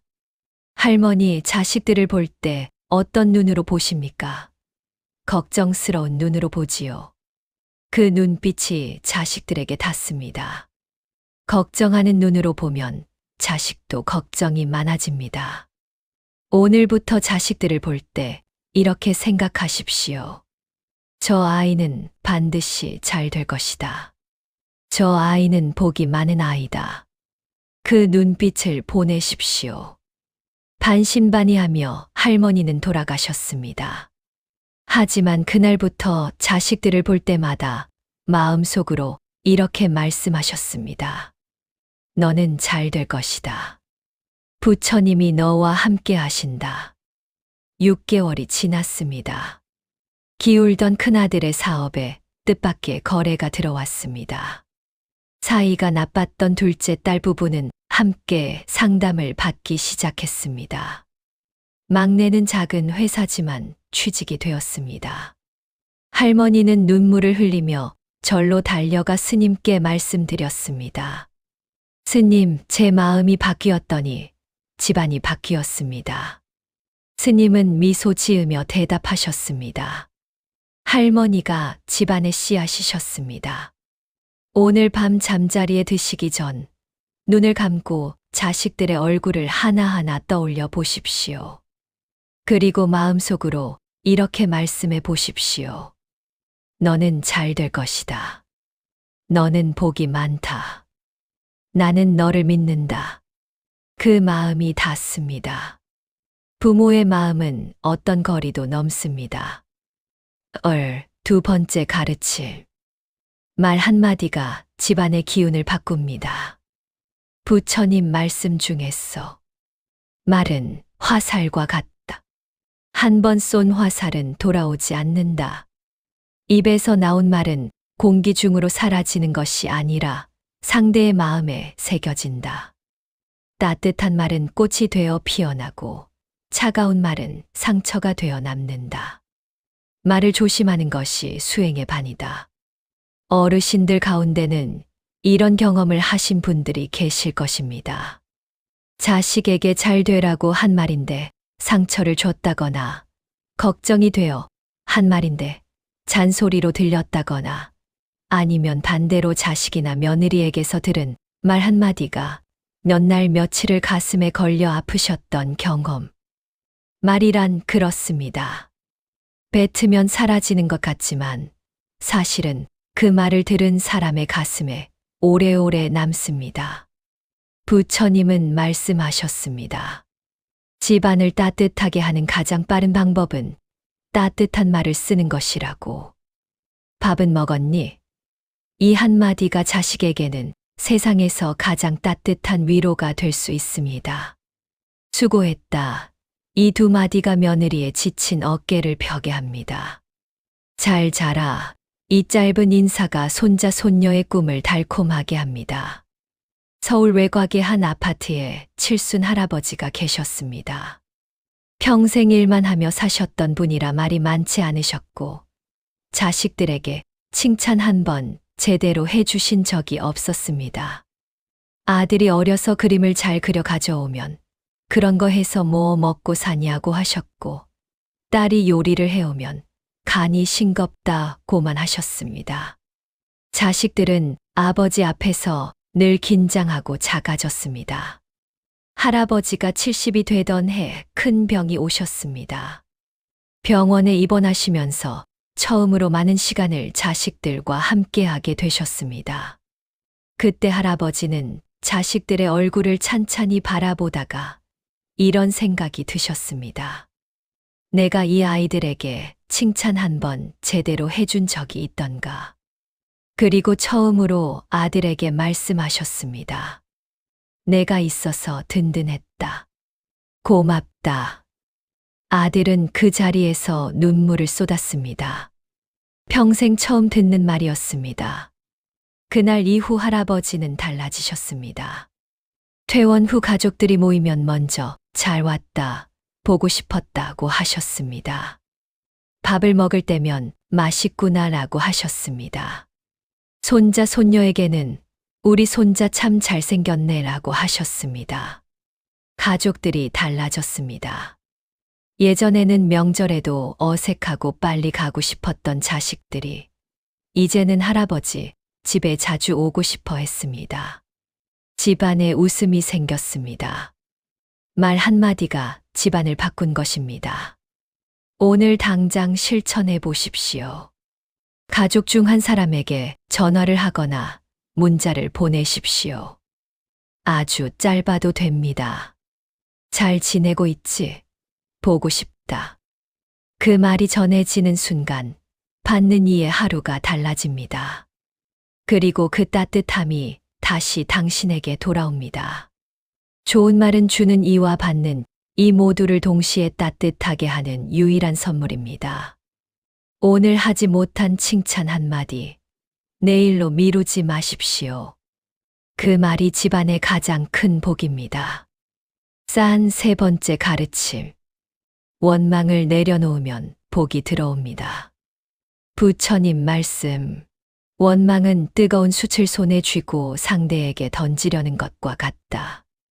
던지기 전에 먼저 내 손이 탄다. 남을 원망하는 마음은 그 대상보다 자기 자신을 먼저 불태운다. 원망을 놓는 것이 상대를 위해서가 아니라 바로 자신을 위한 것임을 알아야 한다. 어르신들 마음속에는 얼마나 많은 원망이 쌓여 있습니까? 일찍 세상을 떠난 남편 혹은 아내에 대한 서운함, 열심히 살았는데 알아주지 않는 자식들에 대한 섭섭함, 평생 헌신했는데 그만한 대우를 받지 못한다는 억울함, 좀 더 잘해줬어야 했는데 그러지 못한 자신에 대한 자책. 이 모든 것들이 가슴 한쪽에 쌓여 있지는 않으십니까? 부처님은 그 원망들이 사실은 당신 자신을 가장 많이 해치고 있다고 하십니다. 원망하는 마음이 클수록 잠을 못 자고 밥맛이 없어지고 몸이 무거워지고 작은 일에도 예민해집니다. 그 원망의 무게가 당신의 어깨를 짓누르고 있는 것입니다. 그것을 내려놓을 때 비로소 집안으로 복이 들어올 공간이 생깁니다. 전라남도 바닷가 마을에 팔순의 할머니가 계셨습니다. 남편을 일찍 여의고 혼자 5 자식을 키우셨는데 큰아들과는 30년째 원수 같은 사이였습니다. 남편이 남긴 재산 문제로 다투다 보니 그렇게 되었습니다. 할머니는 큰아들 이름만 들어도 가슴이 타올랐습니다. 그 원망이 30년이 됐습니다.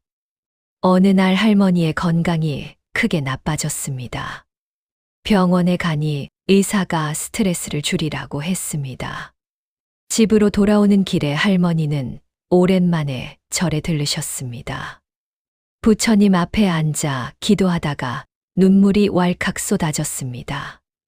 부처님, 나는 왜 이렇게 불행합니까? 저 아이는 왜 저를 이렇게 힘들게 합니까? 한참을 우시다가 할머니는 문득 이런 생각이 들었습니다. 30년 동안 나를 가장 힘들게 한 것은 큰아들이 아니라 내 마음속의 원망이 아니었을까. 그날 밤 할머니는 생애 처음으로 큰아들에게 편지를 쓰셨습니다. 내가 밉다고만 생각했는데 나도 잘못한 것이 있었다. 미안하다. 그리고 잘 살 거라. 편지를 붙이고 나서 그날 밤 할머니는 30년 만에 가장 깊이 주무셨다고 합니다. 원망을 내려놓자 몸이 가벼워졌습니다. 그리고 몇 달 후 큰아들이 찾아왔습니다. 2 사람은 말없이 한참을 울었습니다. 집안에 30년 된 그늘이 거쳐나갔습니다. 지금 마음속에 오래된 원망이 있으신 분, 한번 해보십시오.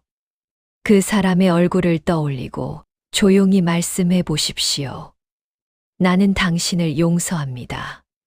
그리고 나 자신도 용서합니다. 처음에는 말이 안 나올 수 있습니다. 억울해서, 서러워서. 하지만 그 말을 뱉는 순간부터 당신의 몸과 마음이 조금씩 가벼워지기 시작합니다. 그리고 그 가벼워진 자리에 복이 들어옵니다. 네 번째 가르침. 베풀면 10배로 돌아옵니다. 부처님 말씀. 베푸는 것은 잃는 것이 아니다. 강물이 흘러가야 새물이 들어오듯 좋은 것을 내보내야 더 좋은 것이 들어온다. 나누는 기쁨이 가진 것에 기쁨보다 크다. 베풀 것이 없다고 생각하는 사람도 미소를 줄 수 있고 따뜻한 말을 줄 수 있다. 그것도 훌륭한 보시이다. 집안이 잘 되기를 원하신다면 집안에서 먼저 나누는 문화를 만들어 보십시오. 굳이 많은 것을 나눠야 하는 것이 아닙니다. 이웃에게 김치를 한 보시기 드리는 것, 경비 아저씨에게 따뜻한 커피 한 잔을 건네는 것, 어려운 이웃의 이야기를 끝까지 들어주는 것. 이 작은 것들이 집안으로 복을 불러들이는 씨앗이 됩니다. 부처님은 왜 베풀면 복이 온다고 하셨을까요? 그것은 단순한 인과응보의 법칙이 아닙니다. 베풀 때 우리의 마음이 열리기 때문입니다. 마음이 열리면 받을 준비가 되는 것입니다. 닫힌 주먹으로는 아무것도 받을 수 없습니다.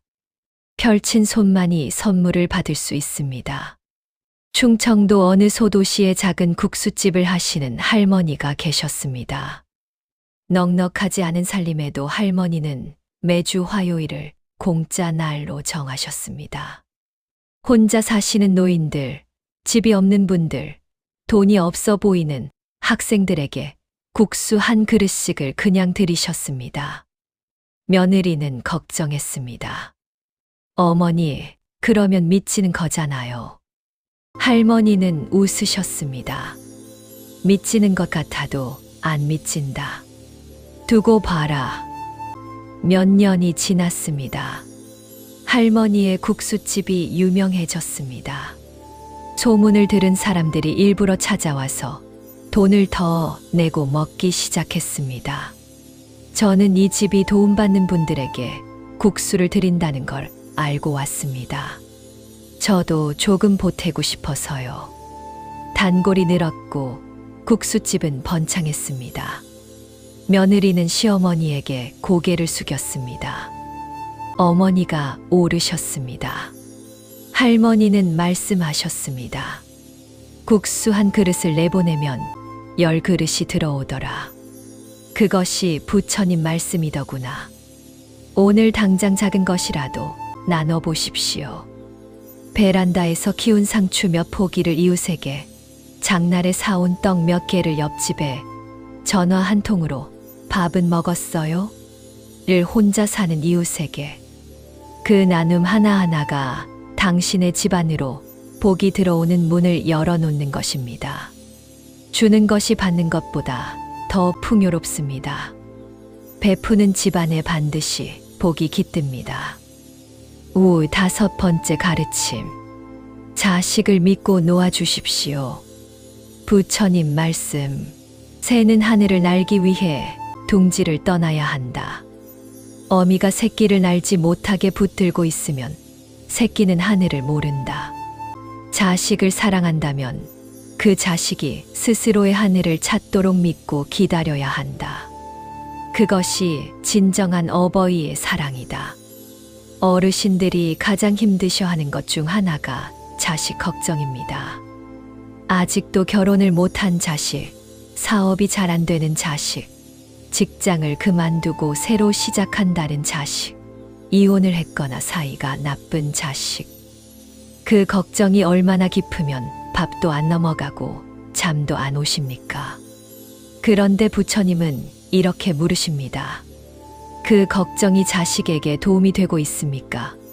대부분의 경우 부모의 걱정은 자식에게 전달되어 부담이 됩니다. 엄마가 또 걱정하고 있겠지. 아버지한테 이 말을 어떻게 해? 자식이 부모 눈치를 보며 더 움츠러들게 됩니다. 부산에 사시는 할머니의 아들은 35이 넘도록 결혼을 하지 않았습니다. 할머니는 아들을 볼 때마다 언제 결혼하냐, 엄마가 죽기 전에 손자 보고 싶다를 입버릇처럼 하셨습니다. 아들은 그 말을 들을 때마다 집에 오고 싶지 않았습니다. 명절에도 핑계를 대고 오지 않는 날이 늘었습니다. 어느 날 할머니는 절에서 스님께 그 이야기를 하셨습니다. 스님은 이렇게 말씀하셨습니다. 아드님이 결혼하기 어려운 이유가 무엇인지 아십니까? 글쎄요, 성격이 까다롭고. 아닙니다. 집에 오면 결혼 이야기를 들어야 하니까 오기 싫어진 것입니다. 집이 편한 곳이 아니라 부담스러운 곳이 된 것이지요. 다음부터 아드님이 오면 결혼 이야기는 절대 하지 마시고 그냥 맛있는 것 해주시고 잘 잤냐고만 물어보십시오. 할머니는 그렇게 하셨습니다. 처음엔 말을 참느라 힘드셨지만 결혼 이야기를 안 하자 아들이 집에 더 자주 오기 시작했습니다. 오더니 오래 앉아 있었습니다. 어느 날은 밤늦게까지 할머니 곁에 앉아 이런저런 이야기를 했습니다. 엄마, 나 좋아하는 사람 생겼어. 할머니의 가슴이 쿵쾅거렸지만 침착하게 말씀하셨습니다. 그래, 좋은 사람이겠네. 2년 후 아들은 결혼했습니다. 집이 편한 곳이 되자 아들의 삶도 펼쳐진 것입니다. 자식을 믿으십시오. 당신이 그 험한 세상을 살아왔듯 당신의 자식도 자기 길을 찾아갈 것입니다. 걱정 대신 믿음을 주십시오. 조언 대신 응원을 보내십시오. 내가 하면 잘 될 것이다 라는 말 한마디가 자식의 등에 날개를 달아줍니다. 료 6번째 가르침. 감사한 마음이 복의 문을 엽니다. 부처님 말씀. 감사할 줄 아는 마음은 기름진 땅과 같다. 씨앗을 뿌리면 10배로 자란다. 불평하는 마음은 메마른 땅과 같아서 씨앗을 뿌려도 자라지 않는다. 아침에 눈을 떴다면 감사하라. 숨을 쉬고 있다면 감사하라. 오늘을 살고 있다면 그것만으로도 감사할 이유는 충분하다. 뭐가 그리 감사하냐? 이렇게 생각하실 분들도 계실 것입니다. 사는 것이 힘들고 몸도 예전 같지 않고 자식들은 바쁘다며 연락도 잘 안 하는데 무엇이 감사하냐고요. 그 마음 충분히 이해됩니다. 하지만 부처님은 이렇게 말씀하십니다.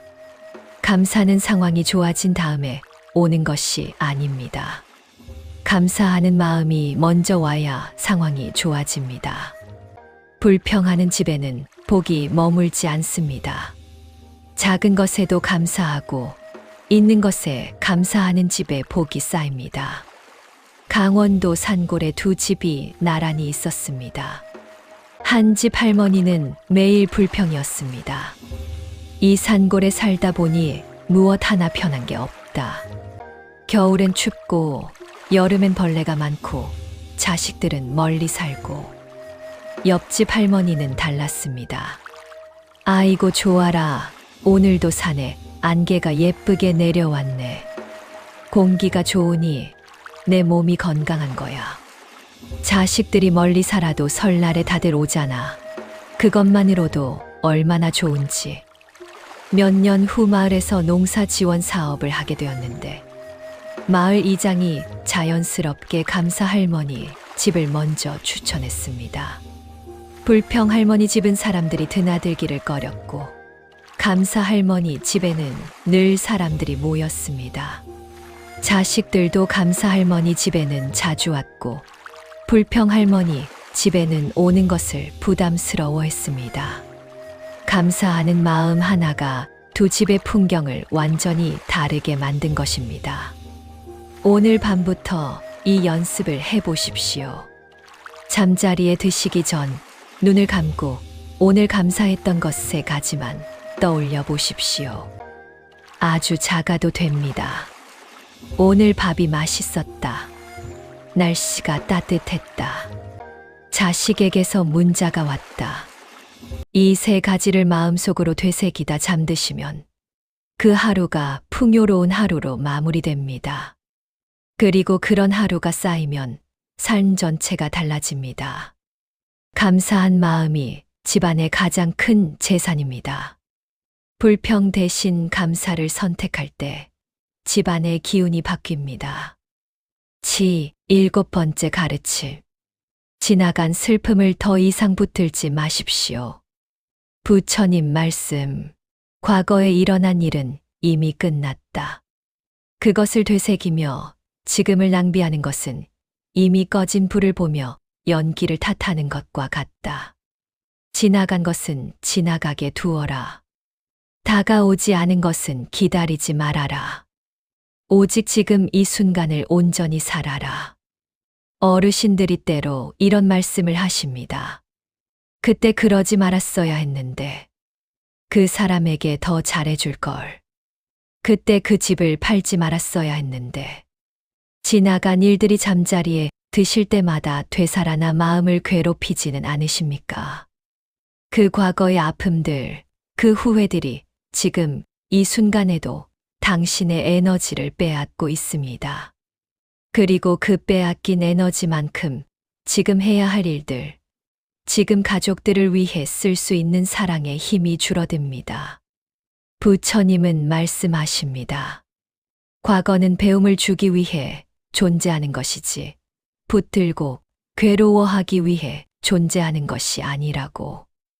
인천에 사시는 할아버지는 젊은 시절 사업 실패로 집을 날린 기억을 수십 년째 안고 사셨습니다.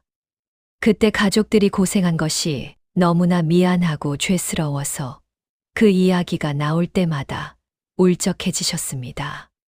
자식들이 아버지, 우리 잘 살고 있잖아요. 라고 해도 소용이 없었습니다. 할아버지가 팔순이 되던 해 큰딸이 생일 파티를 열어드렸습니다. 자식 손자 다 모인 자리에서 큰딸이 말했습니다. 아버지, 우리 아버지가 그때 가장 어려운 시절에도 우리를 위해 얼마나 열심히 사셨는지 아세요?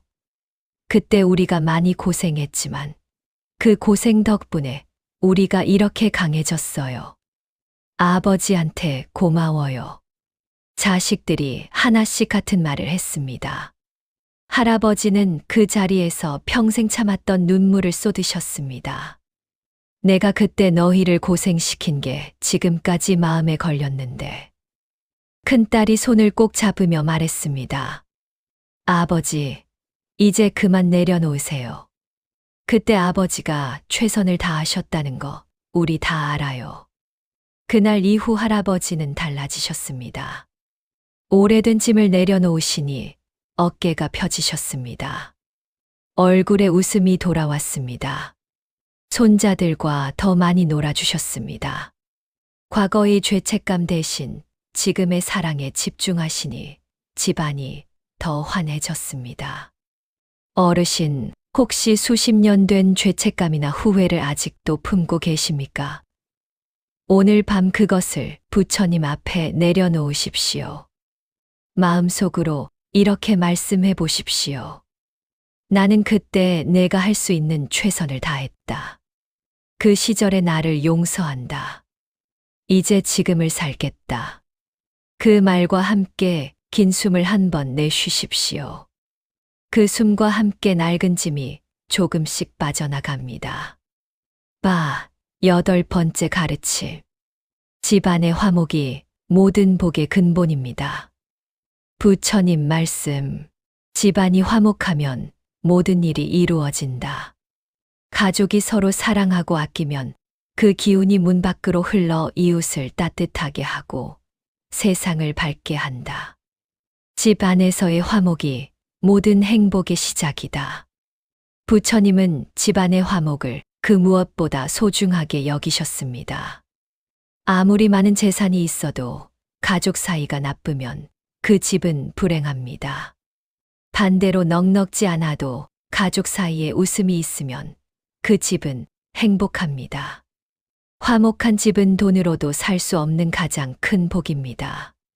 화목한 집안을 만들기 위해 어르신들이 할 수 있는 일이 있습니다. 자식들 사이에서 편을 들지 않는 것, 며느리와 사위를 자식처럼 대하는 것, 집안 어른으로서 불화보다 화해를 먼저 이야기하는 것. 집안의 어른이 화해의 사람이 되면 그 집안 전체가 부드러워집니다. 경기도의 한 집에는 두 아들이 있었는데 형제 사이가 좋지 않았습니다. 재산 문제, 어머니 부양 문제로 다투다 보니 명절에도 서로 보지 않으려 했습니다. 어머니는 그 사이에서 늘 눈치를 보며 힘드셨습니다. 어느 날 어머니가 쓰러지셨습니다. 입원실에서 두 아들이 오랜만에 한자리에 앉게 되었습니다. 어머니는 병상에서 두 아들의 손을 각각 잡으시고 이렇게 말씀하셨습니다. 나 죽고 나면 둘이 싸우겠지. 하지만 나 살아있는 동안만큼은 싸우지 말아라. 나는 너희 둘 다 내 가슴에서 나온 자식이다. 너희가 싸우면 내 몸이 두 동강 나는 것 같다. 두 아들은 말을 잇지 못했습니다. 퇴원 후 어머니는 한 가지 제안을 하셨습니다. 매달 첫째 일요일에 너희 둘 다 우리 집으로 밥 먹으러 오너라. 다른 이야기는 하지 말고 그냥 밥만 먹으러 오너라. 처음에는 어색했습니다. 하지만 몇 달이 지나자 어머니 집에서 함께 밥을 먹는 것이 자연스러워졌습니다. 어머니의 집이 형제를 이어주는 다리가 된 것입니다. 그리고 1년이 지나자 두 아들은 서로 전화도 하고 생일도 챙기게 되었습니다. 집안에 화목이 돌아왔습니다. 어르신, 지금 집안에 불화가 있다면 그것을 해결할 수 있는 사람은 집안 어른인 당신입니다. 편을 드는 것이 아니라 화해의 자리를 만드는 것. 밥 한 끼 함께 먹는 자리를 만드는 것.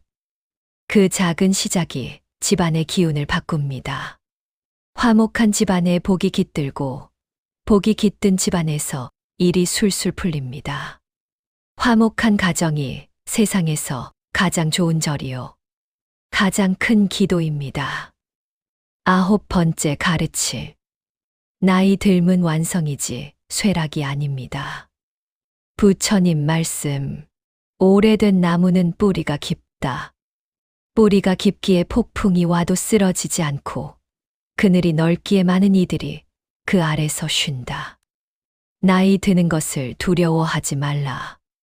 그것은 더 깊은 지혜와 더 넓은 사랑으로 가는 길이다. 요즘 세상은 젊음만을 찬양하는 것 같아 어르신들 마음이 씁쓸하실 때가 있으실 것입니다. 몸이 예전 같지 않고 기억력이 흐려지고 세상이 너무 빨리 변해 따라가기 벅차다는 생각. 그래서 이 나이에 내가 할 수 있는 것이 무엇이 있겠냐는 마음이 드실 수도 있습니다. 하지만 부처님의 눈으로 보면 전혀 다릅니다. 어르신들이 살아오신 그 세월 속에는 젊은이들이 아무리 공부해도 얻을 수 없는 살아있는 지혜가 있습니다. 힘든 시절을 버텨온 끈기, 실패 후에 다시 일어나는 방법, 억울해도 참아야 할 때를 아는 눈, 사람을 사랑하는 깊이. 이것들은 세월이 쌓여야만 얻을 수 있는 보물입니다. 경상남도의 한 할머니는 80이 넘어서도 매일 아침 5시에 일어나 텃밭을 가꾸셨습니다. 무릎이 아파도 쉬지 않으셨습니다. 손자가 물었습니다. 할머니, 왜 그렇게 힘들게 일하세요? 우리가 사다 드릴 수 있는데요. 할머니가 웃으셨습니다. 이 밭이 내가 살아있다는 증거야. 내가 심은 씨앗이 자라는 걸 보는 게 얼마나 좋은지 아니. 그리고 이 채소가 자라면 이웃집에도 나눠주고 너희 올 때 밥상에도 올리고 내가 할 수 있는 일이 있다는 것이 행복한 거야. 그 할머니의 텃밭에서 나온 채소들은 동네 사람들에게 나눠졌습니다. 사람들은 그 채소를 먹으며 할머니를 생각했습니다. 할머니 집 앞을 지나면 다들 인사를 드렸습니다. 손자는 할머니 곁에서 처음으로 이것을 깨달았습니다. 나이 들미 약해지는 것이 아니라 주는 것이 더 많아지는 것이라는 것을. 할머니가 90이 되시던 해 마을 사람들이 모여 할머니 생일 파티를 열어드렸습니다. 할머니는 그 자리에서 말씀하셨습니다. 내가 젊었을 때는 받기만 바랐는데 나이 드니까 줄 것이 더 많아졌어. 이게 나이 드는 기쁨이야. 그 말을 들은 사람들은 모두 눈시울을 붉혔습니다. 어르신, 당신은 오래된 나무입니다. 뿌리가 깊어서 폭풍에도 흔들리지 않는 나무. 그늘이 넓어서 많은 이들이 그 아래서 쉬어가는 나무. 자식들이, 손자들이, 이웃들이 당신의 그늘 아래서 힘을 얻고 있습니다. 당신의 존재 자체가 이 집안의 가장 큰 복입니다. 10번째 가르침. 당신은 이미 충분히 좋은 사람입니다. 부처님 말씀. 온 우주를 뒤져도 당신보다 더 당신의 사랑을 받을 자격이 있는 사람은 없다. 먼저 자기 자신을 사랑하라. 자신을 사랑할 줄 아는 사람만이 진정으로 다른 사람을 사랑할 수 있다. 자신을 용서하는 것이 세상 모든 용서의 시작이다. 마지막으로 가장 중요한 말씀을 드리겠습니다. 어르신, 당신은 이미 충분히 좋은 사람입니다. 더 잘해야 한다고, 더 많이 줬어야 한다고, 더 강해야 한다고, 덜 실수했어야 한다고 자신을 다그치지 마십시오. 지금 이대로의 당신이 이미 충분히 소중하고 아름다운 존재입니다. 평생을 자식을 위해, 가족을 위해, 이웃을 위해 사셨습니다. 자신보다 남을 먼저 생각하며 사셨습니다. 쉬고 싶어도 쉬지 못하고, 힘들어도 힘든 내색 못하고, 지쳐도 지친 척 못하며 사셨습니다. 그 모든 수고가, 그 모든 희생이, 그 모든 사랑이 집안의 주춧돌이 되었습니다. 충청북도의 어느 마을에 78배 할머니가 계셨습니다. 평생 절에 제대로 다니지 못했고, 기도 한 번 길게 해본 적이 없다고 늘 미안해 하셨습니다. 나는 평생 밥이나 하고 빨래나 하고 자식 뒤치다꺼리만 했지. 수행이라고는 아무것도 못했어. 부처님이 날 알기나 하실까. 그 말을 들은 스님은 이렇게 말씀하셨습니다. 할머니, 매일 아침 가족들이 먹을 밥을 지으셨습니까? 그럼요. 그 밥 한 술 한 술이 다 공덕입니다. 사랑하는 이를 위해 지은 밥은 어떤 공양보다 귀합니다. 추운 겨울 빨래를 해서 따뜻한 옷을 입히셨습니까? 그럼요. 그 빨래 한 장 한 장이 다 보시입니다. 가족을 위해 밤새 걱정하며 뜬 눈으로 기도하신 적 있으십니까? 매일이지요. 그 기도가 어떤 절에서 드리는 기도보다 간절합니다. 할머니는 평생 수행을 하신 분입니다. 삶 자체가 수행이었습니다. 할머니는 그 자리에서 소리 없이 한참을 우셨습니다. 평생 부족하다고만 생각했던 자신이 사실은 가장 아름다운 수행을 하고 계셨다는 것을 처음으로 알았기 때문입니다. 어르신, 당신이 살아오신 그 삶, 그 사랑, 그 수고, 그 희생, 그것이 곧 수행입니다. 그것이 곧 기도입니다. 특별한 것이 필요하지 않습니다. 지금 이대로 당신은 이미 충분합니다. 그리고 그 당신이 있기에 집안이 따뜻하고 가족이 힘을 얻고 일이 술술 풀리는 것입니다.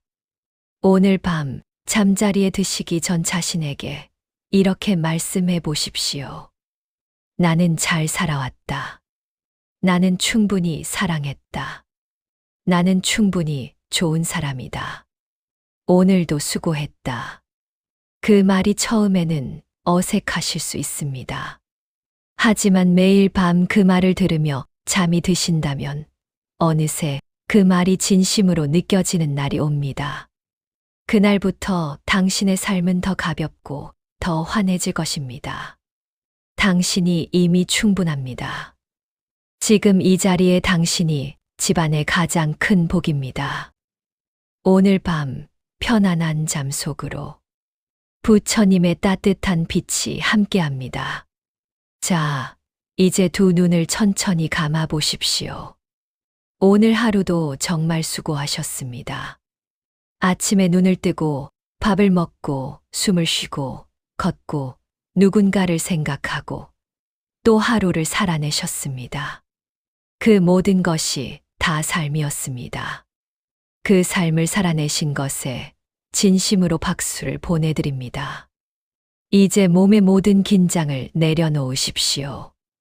발끝에서부터 머리끝까지 하루 동안 수고한 몸에게 고맙다고 말해 주십시오. 오늘도 고마웠다. 이제 편히 쉬어도 좋다. 그리고 마음속에 남아있는 걱정들도 오늘 밤만큼은 잠시 내려두십시오. 그 걱정들은 내일 다시 생각해도 됩니다. 지금 이 순간 당신은 쉬어도 됩니다. 당신의 집안은 당신이 지켜왔습니다. 당신의 사랑이 집안의 기둥이었습니다.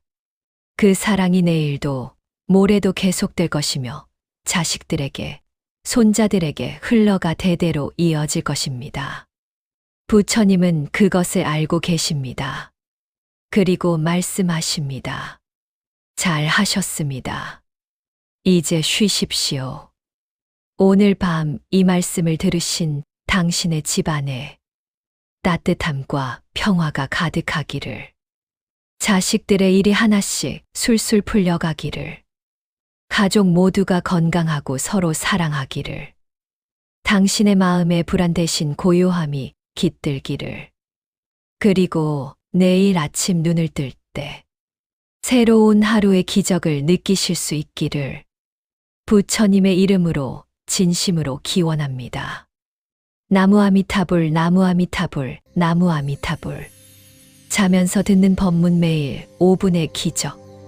어르신, 오늘 이 법문 안내를 끝까지 읽어주신 것만으로도 이미 시작하신 것입니다. 부처님 말씀은 어렵지 않습니다. 절에 다니지 않아도, 경전을 외우지 않아도, 매일 새벽 기도를 하지 않아도 됩니다. 단 하나면 충분합니다. 오늘 밤 잠자리에 드실 때 조용히 법문을 틀어놓는 것. 그 법문이 흘러나오는 동안 억지로 들으려 하지 않아도 됩니다. 그냥 누워 계십시오. 잠이 들어도 됩니다. 다른 생각이 나도 됩니다. 부처님의 말씀은 당신이 준비가 되어 있지 않아도 스며듭니다. 물이 스펀지에 스며들듯 그 말씀이 당신의 마음 깊은 곳에 조금씩 쌓입니다. 그렇게 한 달이 지나면 당신도 모르는 사이에 무언가가 달라져 있을 것입니다. 아침에 눈을 뜨면 오늘도 살아있구나라는 감사함이 먼저 올지도 모릅니다. 그 작은 변화들이 모여 집안의 기운을 바꿉니다.